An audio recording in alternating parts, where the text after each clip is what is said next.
Drogadicto del poder.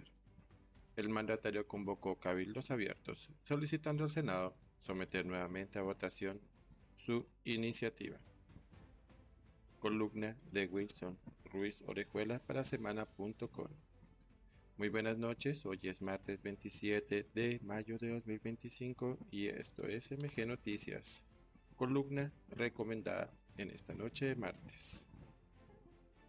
Bienvenidos.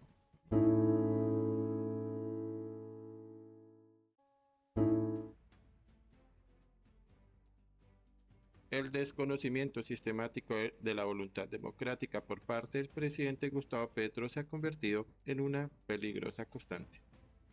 El pasado 13 de mayo, el Senado de la República hundió la propuesta de convocatoria a una consulta popular impulsada por el Ejecutivo, decisión adoptada en un contexto de reiteradas presiones y amenazas del mandatario hacia los legisladores. Como era previsible, el presidente calificó dicha decisión como un fraude e hizo un llamado a sus adeptos para movilizarse en las calles, con el único propósito de ejercer presión social e institucional orientada a revivir su fallida iniciativa. La propuesta de consulta popular surgió tras el archivo de la reforma laboral en el Congreso, evidenciando no un genuino ejercicio democrático, sino un mecanismo de imposición frente al legislativo y una clara intromisión en la autonomía de esta rama del poder. A pesar de estas tensiones, el Congreso actuó con firmeza y mantuvo su imparcialidad institucional. Sin embargo, una apelación interpuesta por congresistas del Pacto Histórico y la Alianza Verde permitió reabrir el debate de la reforma laboral en una nueva comisión, prolongando así la discusión. El mandatario convocó cabildos abiertos solicitando al Senado someter nuevamente a votación su iniciativa. Lejos de buscar consensos reales, parece decidido a imponer su voluntad por vías de hecho. Esta intención quedó en evidencia con el reciente anuncio del ministro del Trabajo sobre una nueva propuesta de consulta popular, esta vez con 16 preguntas, 4 más que en la versión original, las cuales presentan ambigüedad jurídica, escasa técnica normativa y un claro sesgo ideológico. Estas preguntas no solo carecen de claridad, sino que están orientadas exclusivamente a un sector de la población, los trabajadores, omitiendo deliberadamente a los empleadores y distorsionando el principio de representación equitativa. El panorama para el Ejecutivo no parece positivo.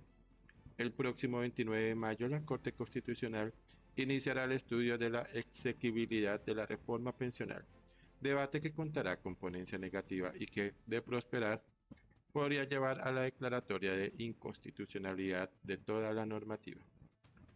A ello se suma el anuncio del Consejo de Estado de dictar sentencia anticipada en el proceso de nulidad electoral contra la elección de la fiscal general Luz Adriana Camargo. Elección que no solo estuvo torpeada, sino que también fue objeto de presiones indebidas y manifestaciones promovidas por colectivos y sectores afines al gobierno, entrometiéndose en la autonomía de la Corte Suprema de Justicia. Frente a estos hechos es evidente que el presidente Petro desconoce de manera reiterada los límites institucionales. Su discurso se radicaliza cada vez que encuentra obstáculos en el Congreso o en las altas cortes. Para él, quien no se alinea con sus directrices es mañoso, golpista y fraudulento, en abierta deslegitimación del orden constitucional y de la separación de poderes. En contraste, tanto el Congreso como las altas cortes han dado ejemplo de independencia y compromiso con el Estado de Derecho, ejerciendo sus funciones con sobriedad y apegados a la legalidad. Su actuación ha sido clave para contener los embates de un ejecutivo que, lejos de asumir un rol institucional, parece empeñado en consolidar un proyecto autoritario que encuentra en la polarización y los ataques a la institucionalidad su forma de gobernar. Las consecuencias de este ambiente de polarización ya son visibles en la capital. El lunes 19 de mayo se presentaron disturbios protagonizados por miembros de la comunidad en Vera, quienes, a pesar de haber sido previamente reubicados por las autoridades distritales, intentaron retomar de manera violenta el Parque Nacional.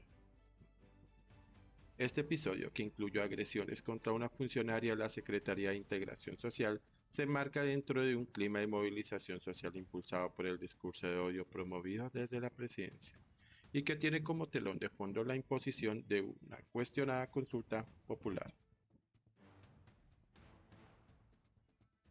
Colombia atraviesa un momento crucial en el que se pone a prueba la solidez de sus instituciones y la madurez de su democracia. Defender la autonomía de los poderes públicos y rechazar cualquier intento de concentración del poder no es solo un deber jurídico, sino una responsabilidad histórica. No podemos permitir que se continúe imponiendo la narrativa destructiva desde las tarimas de los mal llamados cabildos abiertos, que no son más que una muestra más de gobernanza, con migajas y discursos vacíos y delirantes de quien dice no ser un drogadicto del poder. Bueno, drogadicto del poder, esta es una columna de Wilson Ruiz Orejuela para semana.com.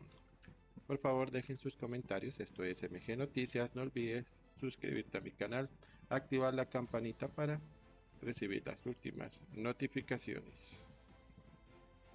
Sus colaboraciones son muy importantes para seguir con esta justa causa. La pueden hacer a través de Nequi, Davi Plata, el número que aparece en pantalla. También a través de Super Thanks. No olviden dejar sus comentarios, compartir este video con amigos, familiares y conocidos y regalarme un me gusta.